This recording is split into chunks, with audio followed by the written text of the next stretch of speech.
నమస్తే ఫ్రెండ్స్. ఈరోజు వచ్చేసి శాంసంగ్ A12 కాంబో ఇవ్వమని చెప్పి ఒక కస్టమర్ వచ్చారు. మొబైల్ వచ్చేసి మామిడికాయ పచ్చడిలో పడిపోయిందంట.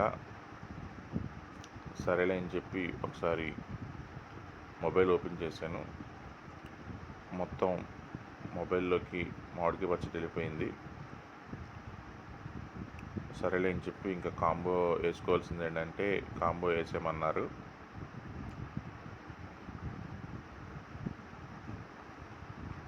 కొత్త కాంబో తీసుకొచ్చి వేసాను. ఫిట్టింగ్ అయితే చేస్తున్నాను.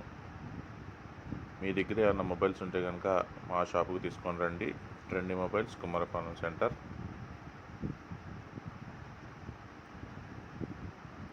ఫిట్టింగ్ అయితే ఇది గమ్ వేయకుండా స్టిక్కరింగ్తో చేస్తున్నాను. మొబైల్ బెండ్ కూడా ఉంది. గమ్ వేస్తే గమ్ము లూజ్ అయిపోద్దని చెప్పి గమ్ వేయట్లేదు. Okay friends.